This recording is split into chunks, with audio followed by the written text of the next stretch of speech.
Muchísimas gracias, buenos días, muchísimas gracias a todos por su presencia.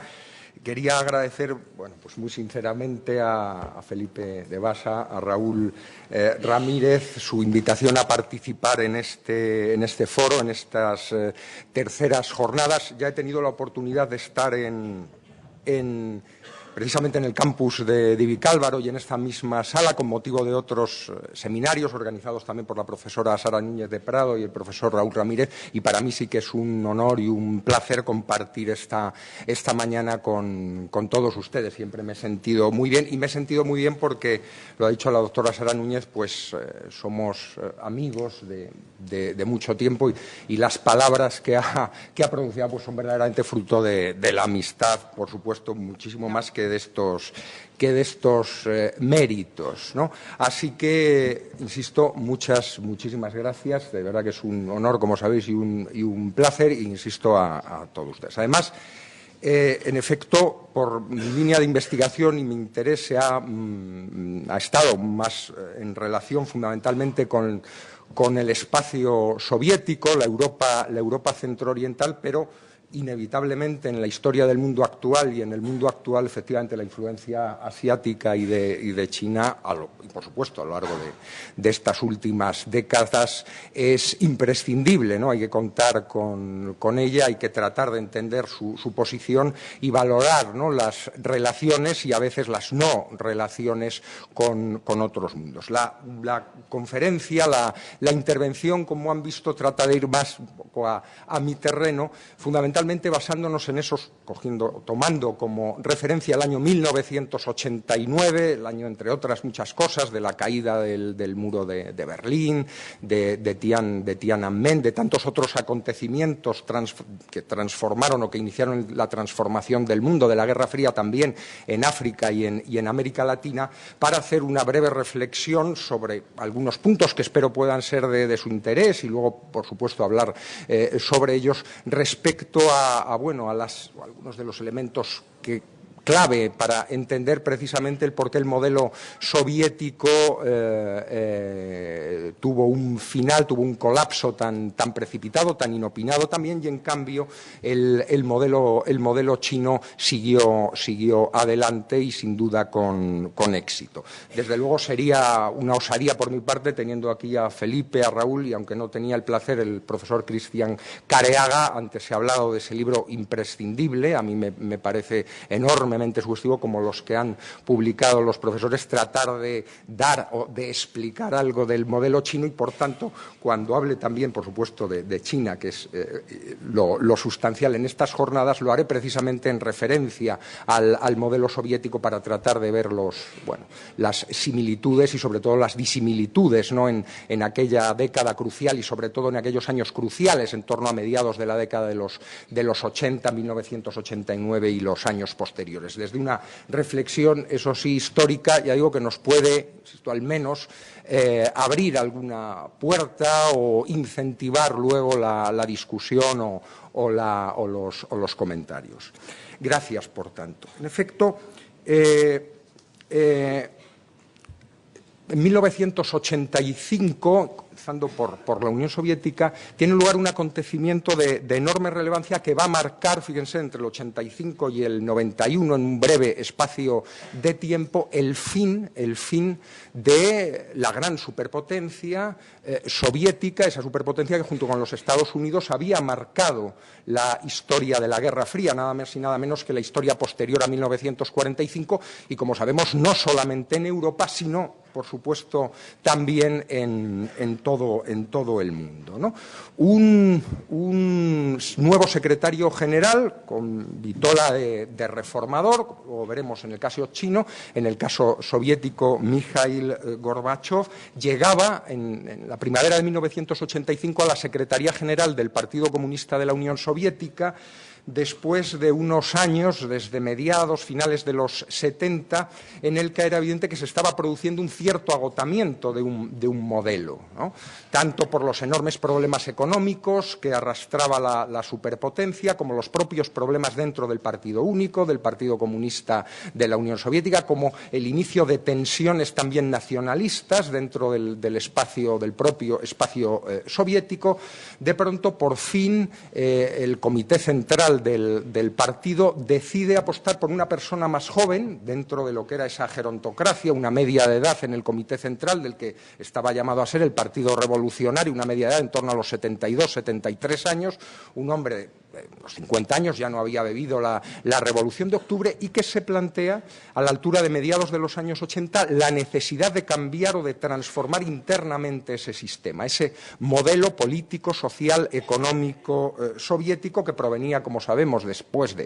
por supuesto, de la Revolución de Octubre, pero con sus cambios más sustanciales de los años 60, ¿no?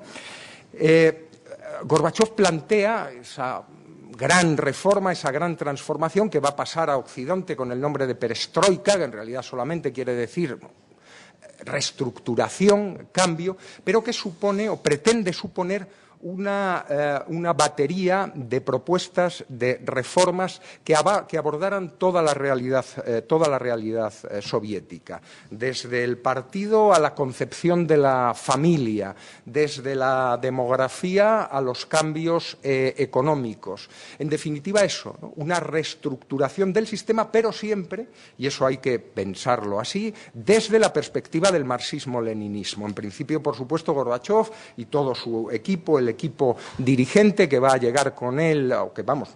mejor dicho, que él va a promocionar desde abril hasta finales de 1985, principios de 1986, son firmes defensores de la validez del modelo de producción y del modelo político soviético. Eso sí, hay que introducir, o había que introducir, ya digo, ajustes importantes para cambiar, para variar aquel panorama. Gorbachov, insistimos, creía sinceramente en la viabilidad del proyecto socialista, constantemente recordaba el legado de Lenin, constantemente recordaba la necesidad de mantener al PQS, al Partido Único, al Partido Comunista de la Unión Soviética, como la fuerza dirigente, a la vez que, eso sí, lanzaba también duras invectivas contra esos sectores de la nomenclatura, los sectores más ortodoxos dentro del Partido Comunista, que pretendían que no cambiara nada, que pretendían que, esa inercia del sistema tan característica de los años previos a Gorbachov, de esos secretarios generales que ya habían llegado enfermos y viejos, ancianos, a la secretaría, Andropov, Chernienko, que no cambiara nada. Por tanto, desde un primer momento, la necesidad de cambiar, de transformar el partido va a ser muy importante, ¿no? Luego, brevemente, también lo que ocurre en China. Cambiar el partido desde dentro, ¿no? Gorbachov pensaba, que ese impulso juvenil, ese impulso de renovación podría hacer variar las estructuras del partido y, sobre todo, que obtendría la anuencia, cuando no el apoyo, de la mayor parte del pueblo. Fíjense que frente a otros secretarios generales, a otros dirigentes históricos, Gorbachov con su esposa Raisha van a acercarse mucho más al pueblo, es un viajero infatigable por las distintas regiones de la Unión Soviética, se acerca a los obreros, se acerca a los estudiantes, dialoga con ellos, es decir, trata de establecer una nueva imagen que va a repercutir de forma muy positiva, en principio, no solo dentro de la Unión Soviética, sino luego también en todo Occidente, ¿no? Pero también debemos de considerar que el Partido Comunista de la Unión Soviética y su complejidad, fíjense, desde las repúblicas asiáticas, desde Uzbekistán o Tayikistán a Moldavia o a Lituania, Letonia o a la Bielorrusia, la Rusia blanca, pues era enormemente variado, enormemente distinto, y desde luego ni siquiera Gorbachov era capaz de concebir o de pensar realmente sobre un futuro a medio plazo, ¿no? Sino que pronto se va a ver que la necesidad de cambiar el partido para ir adelante, para transformar la realidad soviética, cada vez tenía que ser más a corto plazo, ¿no? Problemas del partido, insisto, que son ya referidos, que son bien conocidos por este hombre y por su equipo dirigente, que lo que va a tratar entre 1986 y 1988 o 89 es primero de una forma más cautelosa, en algunos casos con más premura, pero ir renovando algunos niveles de decisión de ese partido tan complejo. Fíjense, pensemos simplemente, poniendo como ejemplo el Partido Comunista en Bielorrusia, precisamente hoy en día, ¿no? Todavía una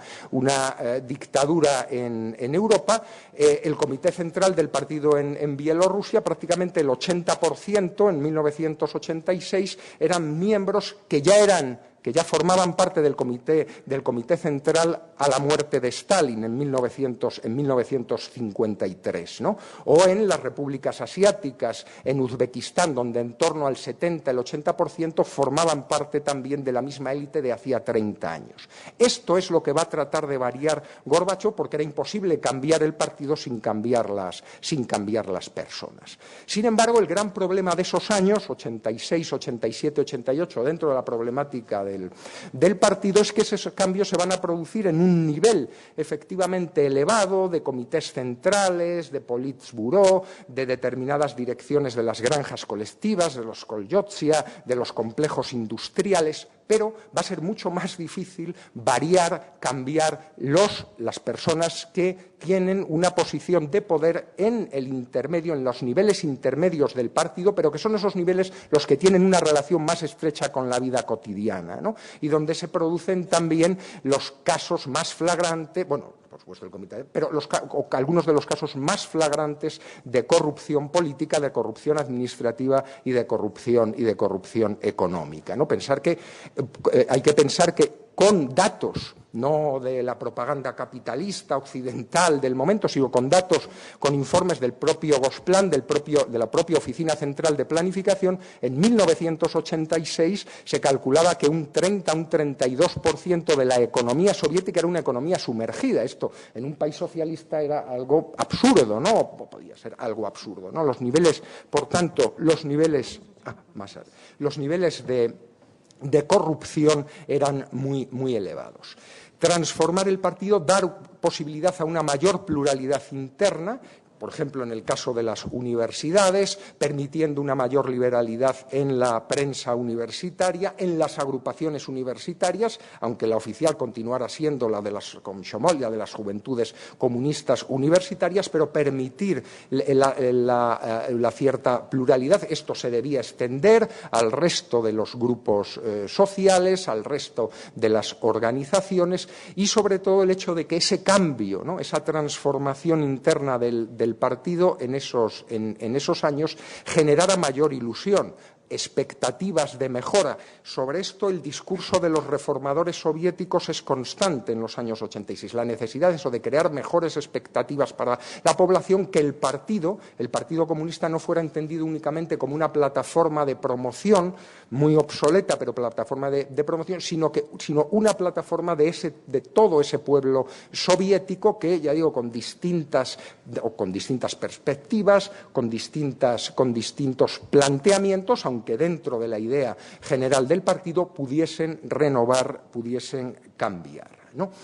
Esto va a generar, en el caso del Partido Comunista de la Unión Soviética, algo diferente al chino, porque va a generar una gran oposición interna de estos sectores, digamos, se denominaban allí mismo más ortodoxos, podríamos decir más conservadores, no en el sentido político, sino en el sentido etimológico, de conservar lo que había, y que van a tener la perestroika, van a tener a la política de reestructuración como el gran enemigo, porque les podía eliminar sus posiciones de privilegio dentro de la organización del partido y dentro de la organización del Estado, ¿no? Pero para la historiografía, sobre todo para la historiografía rusa, para la historiografía posterior a la disolución de la Unión Soviética, que ha estudiado estos años, el gran problema no solo era el de partidos, sino relacionado con él el problema económico, ¿no? Desde los estudios de la escuela de Lomonosov, de los historiadores de Albikin, Yushminia, los grandes historiadores económicos soviéticos que han tratado ya con la posibilidad de acceder a las fuentes, directas, han puesto de manifiesto la lamentable situación de lo que era una superpotencia, ¿no? Es decir, claro, a la altura de 1985, 1987, incluso 1989, nadie podía pensar que esa superpotencia tenía los pies tan de barro, ¿no? No podía pensar que el trigo a finales de 1988 en las grandes superpotencias se estaba pudriendo, ¿no? en Ucrania porque habían fallado los sistemas de transporte y la Unión Soviética tiene que importar grano de Canadá, teniendo algunas de las tierras más fértiles, más feraces en la producción, ¿no? O que el desastre, como sabemos, ecológico por la explotación masiva del algodón en alguna región centroasiática había dejado al mar de Aral al 10% de su nivel freático normal, generando un desastre, un auténtico desastre ecológico. Graves problemas económicos a los que se enfrenta Gorbachov. Si entre 1986 y 1987 lo que pretende fundamentalmente es mejorar la productividad, cerrar incluso algunos de los grandes complejos, algunos de los grandes centros industriales que estaban, y así lo entendía el propio Comité Central, como completamente obsoletos, luchar contra una de las lacras sociales que tenía un gran impacto en la falta de productividad, que era el alcoholismo, ¿no? Los graves problemas de alcoholismo en la Unión Soviética y en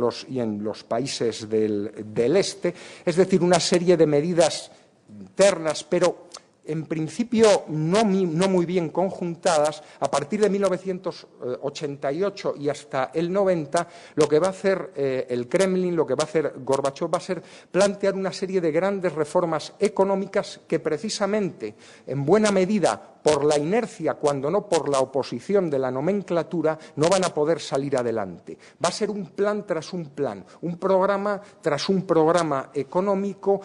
muchos de ellos ya en el 88-89 poco articulados, a pesar de que en ellos van a participar los grandes economistas soviéticos, ¿no? Desde noviembre de 1989, Albiakin, Rizkov hablan de esa economía mixta de plan y de mercado planificado, que trataba de generar lo que ellos decían un mercado socialista unificado, no solo con la Unión Soviética, sino con los países del este de Europa, después de lo que ellos entendían el fracaso del Consejo de Ayuda Económica Mutua, esa suerte de proceso de integración económica en la Unión Soviética. Un mercado socialista unificado, digo, que va a proyectar una serie de planes de cambio, de transformación, pero que van, en primer lugar, a estar, esto va a ser reconocido luego posteriormente por sus propios artífices y por la historiografía, poco articulados, y que todavía van a hacer que esa economía planificada tenga más problemas, se desmorone más, ¿no? Entre 1989 y 1990 se piensa efectivamente que el socialismo, que la economía socialista en la Unión Soviética puede salir adelante. Que si la dirección centralizada fallaba, que si los planes, los grandes planes, el plan quinquenal fallaba, era fundamentalmente por eso, porque los instrumentos, porque los mecanismos, porque las personas fallaban, pero que se podía transformar y que podía haber una viabilidad del sistema económico colectivista. Sin embargo, debemos de considerar, ya digo esto ya a la luz de la historiografía, que igual que los cambios en el partido, esos cambios renovadores, lo que van a generar va a ser más confusión en la toma de decisiones por el enfrentamiento entre ortodoxos, conservadores, proclives a la perestroika, luego pronto también los políticos que teóricamente provienen del Partido Comunista pero que abrazan la bandera nacionalista. Por tanto, el Partido Comunista funcionaba, entre comillas, cuando había una ortodoxia, una toma de decisiones unívoca. Cuando se introducen esos elementos va a producirse un cierto caos. Lo mismo se va a producir en el sistema económico. El tratar de introducir nuevos mecanismos, nuevas organizaciones que se pongan por encima de las organizaciones económicas existentes, todavía va a generar un caos mayor. Fíjense que todavía a la altura de 1988 había como en torno a 15 ministerios federales con competencias en la economía, lo cual ya de por sí generaba una confusión. Sobre esos 15 ministerios estaba también el Gosplan, la oficina, vamos, la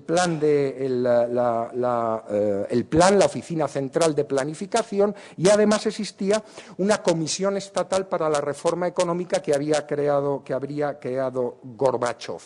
La confusión de funciones, la confusión de competencias, en vez de generar o provocar una mejora en el funcionamiento de ese sistema de por sí muy complejo, va a crear, como digo, más caos, va a crear todavía más confusión. De hecho, si pensamos entre finales de 1988 y 1991, con la disolución de la Unión Soviética, se van a tratar de poner en marcha hasta 12 planes diferentes de economía, desde los planes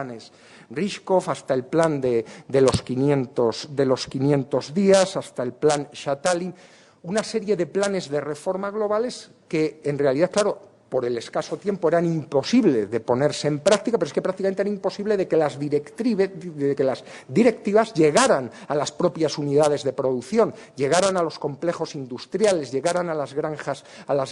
colectivizadas. Y además planes que, si al principio hablaban de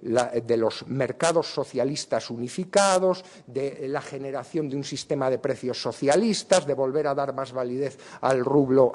convertible, cada vez más trataban de introducir mecanismos de mercado occidental o capitalista. De hecho, el último plan era prácticamente un salto a la economía de mercado, de la economía socialista a la economía de mercado, propiciado por el propio Partido Comunista, propiciado por esa sensación ya de confusión, de caos, ¿no? De hecho, uno de los grandes economistas que habían estado en el equipo de Gorbachov desde un primer tiempo, uno de los asesores personales y de esa Comisión General de Reforma, le dice al presidente ya a finales de 1989, de ese año simbólico, que la economía soviética ha pasado de la crisis a la catástrofe, que en la crisis todavía se podían detectar determinados problemas, factores concretos y actuar contra ellos, pero que a la altura de 1989 lo mejor es variar el modelo. Eso lo decía un socialista convencido que se había doctorado precisamente sobre las primeras tesis de Marx y que había sido catedrático de economía socialista nada menos que en el Instituto de Economía Internacional, uno de los centros más prestigiosos de la Unión Soviética, ¿no? Por tanto, caos, confusión también en la situación económica en aquellos años. Esto se reflejó, claro, en una deceleración de la economía y en un agravamiento de los problemas sociales en aquel momento. Precisamente el objetivo de Gorbachov de atraer a la población en ese gran proyecto reformista, lo que va a generar va a ser que cada vez más la población se despegue de Gorbachov, que cada vez más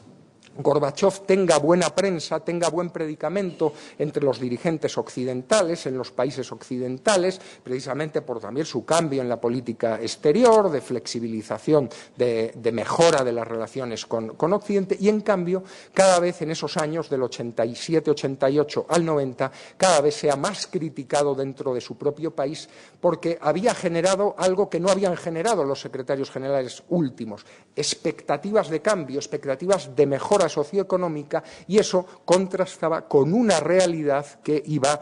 absolutamente por otros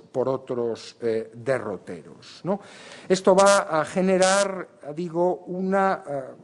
confusión, graves problemas sociales, el inicio ya reconocido por, claro, país que se pretendía abrir, reconocido por el propio partido, el inicio de manifestaciones de huelgas, que era algo inusitado, por lo menos, ya digo, desde luego no conocido dentro de la Unión Soviética, que contradecía, claro, un país cuya Constitución no reconocía esos derechos formales, los derechos de huelga, de manifestación, porque habiendo hecho la revolución socialista carecían ya de sentido, si el proletariado es el que tiene el poder, ¿no?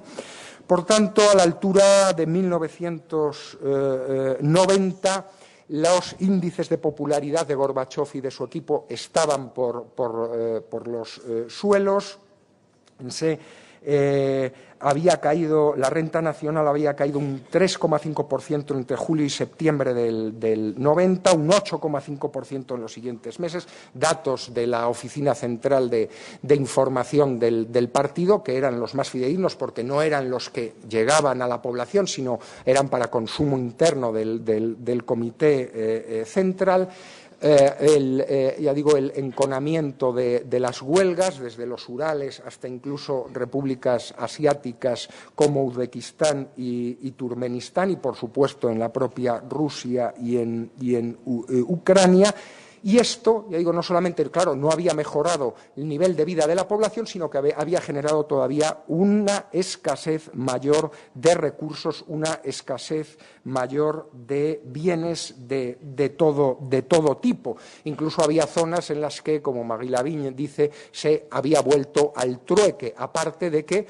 la existencia, ya digo, de esa economía sumergida prácticamente abastecía de productos a algunas grandes ciudades, o por lo menos a algunos de los barrios de algunas grandes ciudades, ¿no? El caso dramático de Leningrado o de Kiev, sobre todo algunas de los barrios moscovitas del noreste y del segundo cinturón industrial de Kiev, era muestra muy evidente, y estamos hablando, digo, de la gran superpotencia en 1989-1990, muestra muy evidente de esa absoluta escasez, ¿no? En la potencia, ya digo, que estaba pugnando con los Estados Unidos. Al comenzar 1991 se habla ya o se trata de poner en marcha lo que se denominó un gran programa anticrisis, que había sido pactado en teoría entre los sectores reformistas de Gorbachov con esos otros sectores ortodoxos. Gorbachov ya a esa altura se da cuenta de que dentro del partido tiene mucha oposición y no puede llevar a cabo las reformas que quiere, y por tanto va a tratar de atraer y comienza a nombrar para puestos dirigentes a agentes de la vieja guardia. Es decir, de la vieja guardia del partido, algunos de ellos incluso claramente estalinistas todavía, que habían sido postergados en estos años de la perestroika, pero que Gorbachov tiene que volver a contar con ellos para mantener al menos la dirección del partido. Precisamente estos grupos, ¿no?, son los que van a tratar de dar el golpe de Estado y van a tratar de deponer a Mikhail Gorbachov. Fíjense que problemas en el partido, veremos en China, los problemas económicos que son incapaces de resolverse, de poner en marcha medidas eficaces, problemas nacionalistas, ¿no? Si algo pensaba Gorbachov y su equipo dirigente que había logrado la Unión Soviética era acabar con el principio pequeño burgués por excelencia, la nación. La vuelta a la nación, la vuelta a la aldea, la vuelta a nosotros somos uzbecos o chechenos, nuestra pequeña patria, nuestra... Pues bien, el Homo Soviéticus, ese hombre soviético incontaminado ya de los principios religiosos y de los principios nacionalistas que había proclamado Brezhnev en su momento, no era desde luego tal. ¿no? Precisamente cuando estos graves problemas económicos y políticos anegan la vida soviética, muchos de los dirigentes comunistas de las repúblicas de los Estados federados van a tratar de mantenerse en el poder abrazando la bandera nacionalista, pasando del comunismo al nacionalismo más esforzado y, por tanto, abandonando las reformas de Gorbachov, abandonando los presupuestos de Gorbachov, tratando en esa política, como decía Albiakin, de sálvese quien pueda, ¿no? De hecho, los problemas que existen en las repúblicas bálticas, en Lituania, Letonia, Estonia, sobre todo Estonia y Letonia, dos de las repúblicas, entre comillas, más desarrolladas de la Unión Soviética, la fuerza del nacionalismo, la emergencia del nacionalismo es tan fuerte como en las repúblicas asiáticas, aunque tengan, por supuesto, componentes muy diferentes, ¿no? Una muy relacionada con el islamismo, con la vuelta a la religión, otras con la vuelta a esa independencia perdida en los años 20. Pero, en cualquier caso, unas tensiones nacionalistas, fíjense las diferencias que hay en China, pero que han sido reguladas de otra forma, que Gorbachov va a ser aquí ya sí que incapaz de controlar. Es cierto que en un primer momento la perestroika había tratado efectivamente de dar más autonomía efectiva a las repúblicas federadas, a las repúblicas asociadas, a los oblastya, a los territorios, a esa compleja, ya digo, administración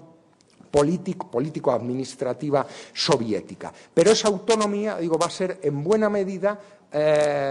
trasladada a esas élites, a las propias élites que dentro del partido van a tratar de mantener su poder y lo van a lograr. Fíjense que algunos de los secretarios generales todavía del Partido Comunista en la época de Gorbachov son hoy los presidentes nacionalistas, muy a la derecha o muy conservadores, de algunas repúblicas, ¿no? Es decir, ese traspaso del comunismo al nacionalismo o de la izquierda al nacionalismo, que también es tan propio de otros ámbitos y no solo del ámbito soviético, tan antiguo, tan pasado, pero con tanta fuerza, ¿no?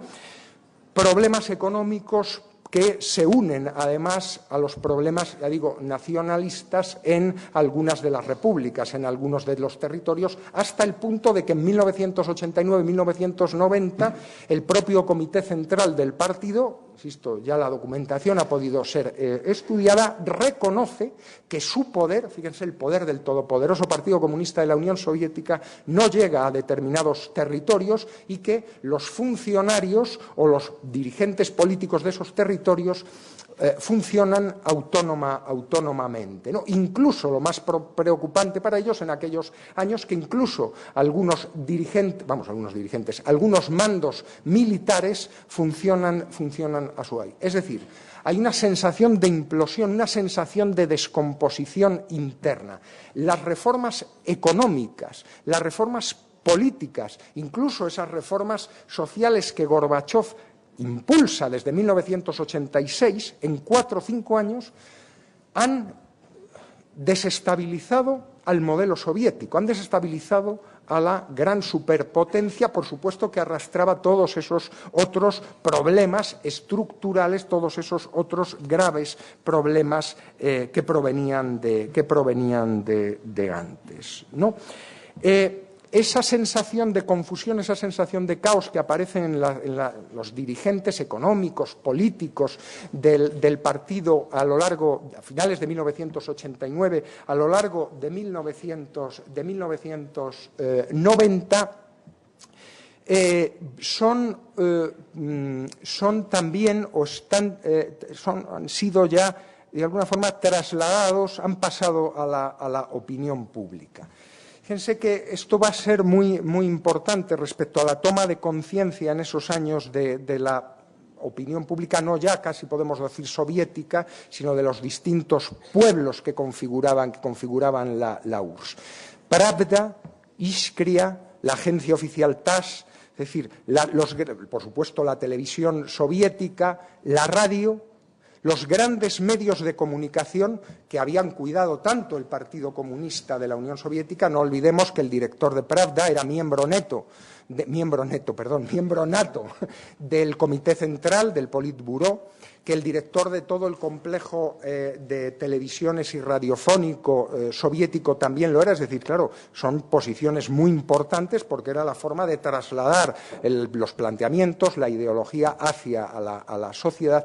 Este gran pilar de los medios de comunicación soviéticos que había tendido a adoctrinar tradicionalmente a la población, con las medidas de liberalización gorbachoviana desde el 86, se liberaliza y traslada al público, traslada a la audiencia los propios problemas que la Unión Soviética tiene, no ya los propios problemas cotidianos del trabajador de un koljós en Uzbekistán o los problemas de un médico en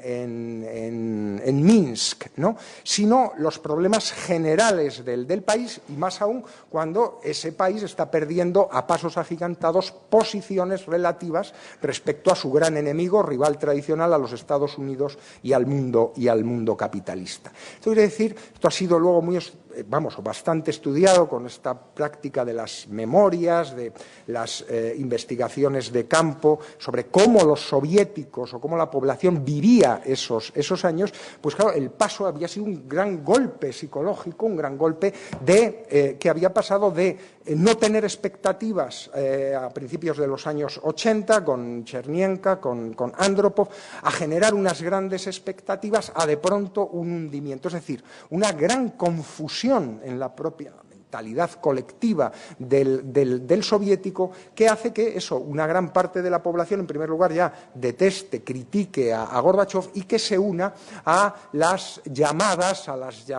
de los movimientos, de los primeros movimientos nacionalistas o incluso de los sectores ortodoxos del partido. Es decir, que la propia población, como es lógico, dentro de esa confusión, dentro de ese caos socioeconómico y político, esa confusión se traslada radicalmente a la mayor parte del pueblo soviético, que cada vez, ya digo, estaba más, o que era más crítica con no solo con sus dirigentes, con los cambios, con todo, ¿no? De ahí debemos entender, claro, el surgimiento de esos líderes fuertes que son capaces de controlar en su territorio, en la República Federal, en la República Asociada, que son capaces de conectar, ¿no?, de forma muchas veces pues con esa grandilocuencia retórica, a través de las prácticas populistas, pero que son capaces de conectar con esa población debilitada, digamos, psicológicamente, con todo lo que había sucedido en esos últimos años, ¿no? Es en esas circunstancias donde se produce el intento de golpe de Estado, ¿no? En un momento, en agosto de 1991, cuando, por un lado, los sectores, ya digo, más ortodoxos del partido pretenden, completamente ya estos también al margen de la realidad, recuperar la gloria de la Unión Soviética, recuperar el poder del partido, volver a la economía planificada, es decir, volver, como decía Boris Pugo, el que había sido ministro del Interior en la última época de Chernienko, y que le recupera a Gorbachov en ese último intento, decía Boris Pugo, volver a la Unión Soviética antes de la nefasta llegada de Gorbachov en abril del 85 a la Secretaría General del partido. Pero, en efecto, eso ya era una quimera, era un horizonte perdido, ¿no? Ya ni Gorbachov, ni los reformistas de Gorbachov, ni los sectores ortodoxos controlan no solo ya el partido, sino que son capaces de imponer mínimamente sus directivas políticas al país. Esos grupos nacionalistas, en torno a los viejos o jóvenes dirigentes comunistas, en muchos casos, en otro vinculados a una nueva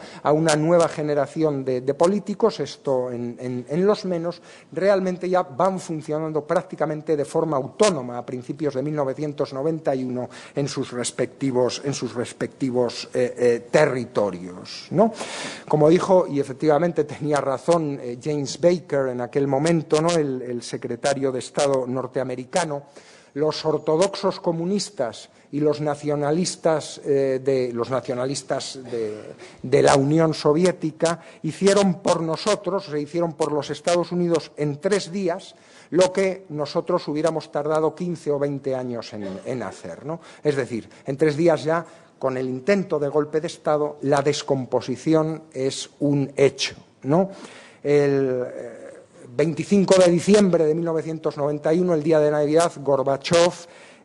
apareció, ante la televisión todavía soviética para anunciar su renuncia, y al terminar su comunicado en el Kremlin se arrió la bandera roja y en su lugar apareció la tradicional enseña rusa azul, blanca y roja, ¿no? Unos días antes, los parlamentarios rusos habían aprobado nada menos que la anulación del acta fundacional de la Unión de Repúblicas Socialistas Soviéticas. El imperio de los soviets, el modelo soviético, era ya parte de la historia. Realmente, para la historiografía, no solo para los que vivieron, sino para la primera historiografía que analizó esos hechos, la caída el desplome, ¿no?, la implosión del sistema soviético, con la fecha nodal de 1989, ya digo, por la caída del muro de Berlín, porque en 1989 en la propia Unión Soviética se produce ya ese giro, ese viraje claramente hacia la disolución. El modelo soviético había fracasado en buena medida por esa gran crisis, catástrofe económica que venía arrastrando al menos desde el año 76-77 y ante la cual esa obcecación por mantener en un primer momento los principios socialistas, los principios colectivizadores, y luego introducir una serie de mecanismos de mercado en la colectivización que habían hecho imposible, ¿no?, una reforma en profundidad, se había acompañado con esa profunda crisis del partido, con la incapacidad de los dirigentes de lograr una renovación pausada, pautada, que hubiera, a partir de la propia dirigencia, logrado una mejora progresiva de la situación. La consecuencia, como antes decía, era una sociedad muy debilitada internamente, que va a estar al albur de dirigentes fuertes, de populistas, de personas o de grupos, muchos de ellos que ya mantenían el poder desde los años 70 y 80 y que incluso en algunas ocasiones, cooptando o dentro de sus propias familias, lo van a mantener hasta nuestros días, incluso dentro de Rusia. Claro, el modelo chino en esos años, en principio, todavía, ¿no? Es decir, si pensamos la diversidad étnica, cultural, religiosa, de todo tipo, ¿no?, en las regiones de la República Popular de China, que la evolución política, social, la crisis de la Unión Soviética y del modelo soviético, los problemas, la crisis del modelo soviético en países africanos y en países latinoamericanos, en principio podría haber hecho pensar que el fin de la Guerra Fría en Europa, que el desplome del sistema comunista se extendería o se habría extendido a China, ¿no? Desde diciembre del 78, sabemos, fortalecido en el Comité Central del Partido Comunista, Deng Xiaoping manejaba todos los resortes del poder y prácticamente desde 1982 todavía más, al ocupar la presidencia de la Comisión Militar Central del Estado y de la Comisión Central de Asesoramiento, ¿no? Sin embargo, ya desde esos años sus ideas sobre la modernización económica marcaron una senda reformista que supo conjugar con un férreo autoritarismo político, ¿no? Cualquier indicio de cambio en la dirección política del Estado y, por tanto, del partido, terminó por desaparecer al comprobar Deng Xiaoping las caóticas consecuencias de la perestroika. Según el líder chino, la política de Gorbachov era la demostración palmaria de lo que China no debía hacer. Y ello a pesar de que algunos dirigentes consideraban que el éxito de las transformaciones económicas exigía cierta flexibilización en el omnipresente Partido Comunista Chino, ¿no? Son muy significativas, yo lo veo de esta parte, las consideraciones que Gorbachov hace de Deng Xiaoping, ¿no? Porque claro, en ese sentido, efectivamente, Deng pensaba que era un auténtico desastre, un advenedizo, un hombre. Claro,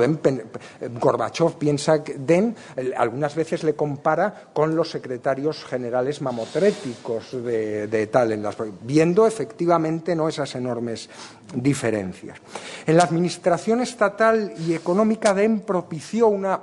especialización de los cuadros medios, mucho mejor dispuestos, desde luego, que la generación anterior para asumir la remodelación del gigante asiático y, desde luego, mucho mejor preparados para asumirla que los soviéticos. Precisamente, si este plan de Deng aportaba un valor añadido para el mantenimiento del sistema en China, dicho valor radicaba en el trabajo, en aplicar los conocimientos adquiridos a cada sector concreto, cuya eficacia se debía mejorar sin que ello viniese acompañado de una pretensión de poder en esos cuadros medios. Deng era consciente de la importancia de preparar al país para el nuevo milenio, a la vez que se evitaba cualquier tipo de conflicto dentro de la élite. De ahí la primacía otorgada a esa suerte de tecnocracia gris, satisfecha del puesto que ocupaba en el engranaje de la maquinaria estatal, pero sin aspiraciones a su control ejecutivo. En 1985 la revista Time había nombrado a Deng Xiaoping Hombre del Año, y precisamente por aquellas fechas otro personaje iba a saltar a las páginas de la actualidad para poner en evidencia algunas de las carencias más flagrantes del régimen chino. El líder religioso tibetano, Dalai Lama, dio un vuelco a su tradicional aislamiento tradicional para lanzarse a buscar apoyos a su causa o a la causa de un Tíbet independiente. Dotado de una gran habilidad para jugar con los medios de comunicación, su imagen fue cobrando una atención creciente en las televisiones del mundo. Jefes de gobierno y de la oposición, representantes de organizaciones no gubernamentales, actores famosos, todos de pronto parecían hacer causa común por ese Tíbet independiente, ¿no? La imagen era, como no, un pequeño pueblo hostigado por un gran imperio que siempre provoca sentimientos de solidaridad en la élite bienpensante de Occidente, ¿no? En 1989, en ese año simbólico, el Dalai Lama obtenía el premio Nobel, oscureciendo, ¿no?, la imagen reformista de las autoridades chinas en el resto del mundo, ¿no? La cuestión tibetana había un excelente banderín de enganche para las fuerzas anticomunistas en su afán por minar la credibilidad de China, pero se presentó en un momento no muy propicio para Estados Unidos, ¿no? Algo justamente lo contrario que ocurría en 1989 respecto a la Unión Soviética. Tanto Reagan, unos años antes, como Bush, en ese mismo momento, procuraban un acercamiento estratégico a Pekín, y por ello Washington mostró mucha cautela al respecto, justo lo contrario a la presión que en aquel momento estaba ejerciendo respecto al Kremlin. En el otro extremo de la contemporaneidad, el asombroso desarrollo económico de Hong Kong y de Taiwán, ejemplos muy próximos y bien conocidos por el líder chino, ocupó una parte nada desdeñable del pensamiento del dirigente chino a la hora de afrontar lo que iba a constituir su peculiar forma de entender el crecimiento económico de su país. De 1980 datan las zonas económicas especiales, esas áreas situadas al margen de los principios socialistas, para dotarlas de infraestructuras acomodadas a las exigencias de los intercambios comerciales abiertos al resto del mundo y fomentar así la llegada de capitales extranjeros. De igual forma, la política de Deng respecto a la colonia británica fue muy pragmática. En 1984, las autoridades de Londres y Pekín acordaron el día 1 de julio de 1997 como la fecha en la que desaparecería definitivamente la colonia para incorporarse a la República Popular China en calidad de región administrativa especial, ¿no? Por su parte, el séptimo plan quinquenal chino para el periodo 86-90, mucho más racional, desde luego, que esa suerte, como antes hemos dicho, de reformas solapadas, caóticas en la Unión Soviética. Este plan quinquenal concedía una especial relevancia a los avances tecnológicos, tanto en la cualificación del personal, para los sectores punta de la economía, como en la inversión en desarrollo aplicado a la industria para lograr no ya solo un crecimiento cuantitativo, sino una excelencia que le permitiera competir en los mercados mundiales. En esta línea de actuación, el plan concretó sus objetivos en algunos campos: automatización, robótica, energía nuclear, biotecnología, inteligencia artificial, sectores donde la necesidad de recursos era superlativa y donde la posibilidad de poner unos cimientos sólidos para llevar a cabo esa expansión económica china eran fundamentales, ¿no? El principal problema de aquellos años era, sin duda, el energético, ¿no? A pesar de su notable potencial, China no lograba despegar en este terreno y hubo de recurrir a grupos extranjeros, por ejemplo, para la explotación de petróleo, ¿no? La escasez de energía frenó en parte la capacidad productiva del país, y su situación se agravó por el deterioro de algunas instalaciones, fuente permanente de la pérdida de eficacia de la industria. No obstante, y a pesar de estas dificultades, el volumen de la producción condujo a una verdadera invasión de productos chinos en el mercado mundial de juguetes, de textiles, de papelería, entre otros sectores. En 1989 los intercambios con Estados Unidos superaron los 10.000 millones de dólares, lo que le convirtió en su tercer socio comercial, mientras la fuerza expansiva y los métodos a veces poco ortodoxos provocaron las quejas norteamericanas hasta el punto de que en 1991 acusaron a Pekín de burlar las reglas internacionales. En definitiva, en todo caso, frente al modelo reformista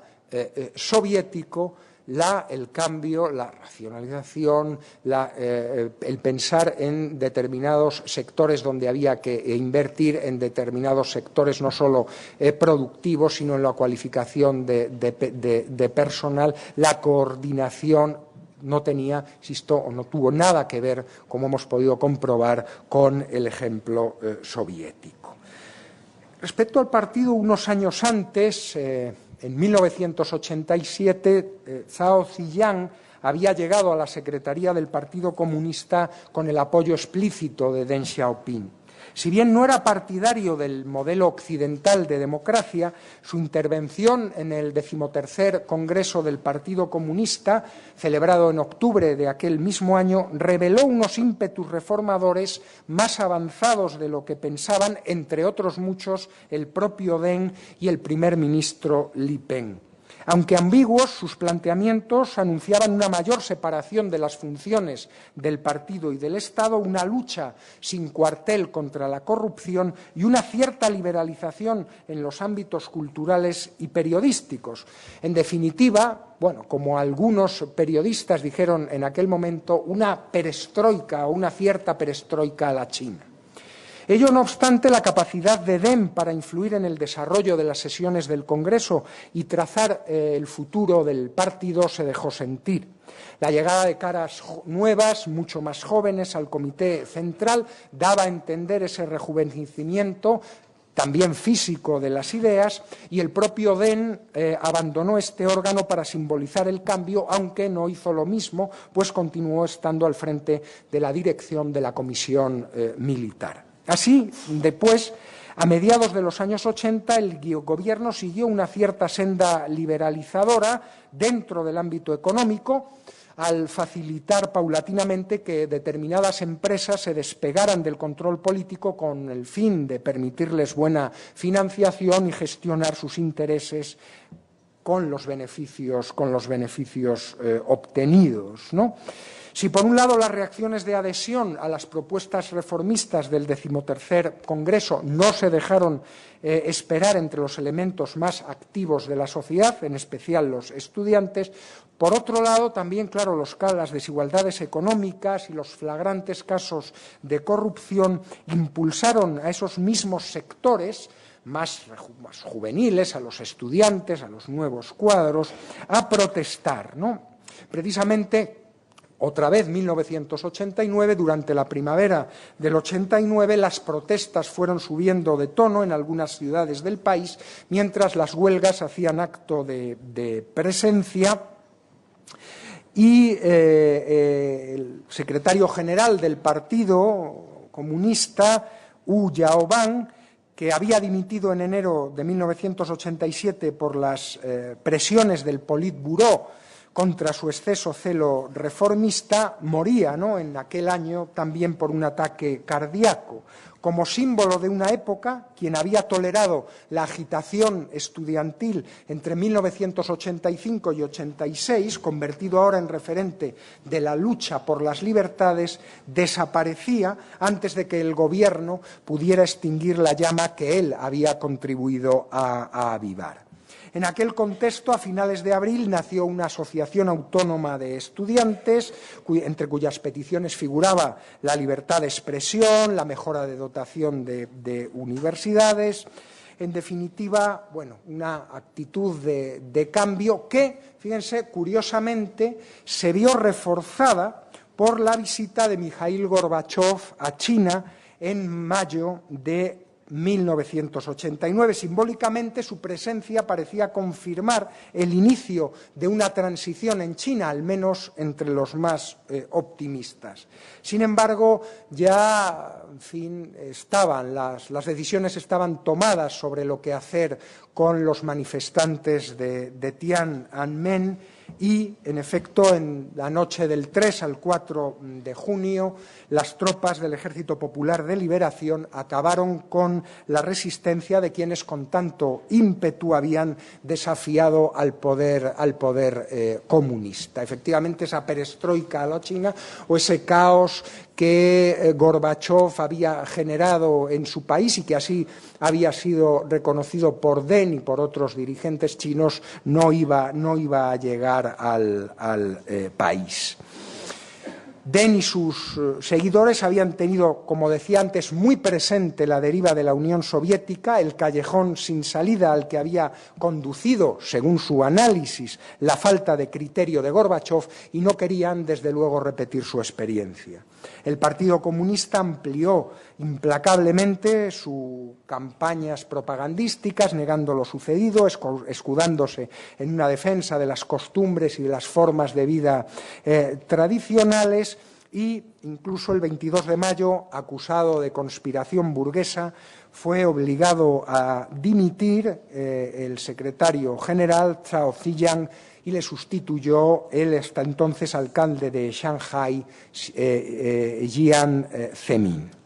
A pesar de las voces críticas levantadas en Occidente por líderes políticos y sindicales, por intelectuales y periodistas, por numerosos grupos y asociaciones, los discursos a favor de la defensa de derechos humanos y de la democratización quedaron pronto relegados ante el surgimiento de otros escenarios internacionales más convulsos, y esto también favoreció al mantenimiento de ese modelo chino frente a lo que había ocurrido con la Unión Soviética. 2 meses más tarde, la invasión de Kuwait y la crisis del Golfo favorecieron el olvido y el gobierno chino pudo recomponer progresivamente sus relaciones exteriores. Excepción hecha de la venta de armas, el embargo decretado por las comunidades europeas a China solo duró hasta octubre del 90. Con Estados Unidos, la necesidad de adaptarse a las circunstancias también impuso sus valores, Poco duraron los efectos de la rimbombante declaración y condena del presidente Bush a lo ocurrido en Tiananmen y del amplio apoyo del Congreso norteamericano a las sanciones económicas y a la paralización de las relaciones intergubernamentales. Muy poco. A finales de 1990, el presidente Clinton recuperó el diálogo y, aun cuando insistió en la necesidad de un giro en la actitud del gobierno chino respecto a la protección de los derechos humanos, pudo más el realismo, el pragmatismo y el afán de neutralizar el déficit comercial norteamericano con el gigante asiático, algo a lo que, desde luego, la Unión Soviética no había podido aspirar. En 1992, la poderosa McDonald's instaló una de sus hamburgueserías junto a la plaza de Tiananmen. En ningún momento llegó China a estar aislada a consecuencia de lo allí perpetrado. Por tanto, el final de la Guerra Fría, el final del modelo soviético, el final del modelo económico, político, comunista soviético no afectó al modelo chino. Desde luego,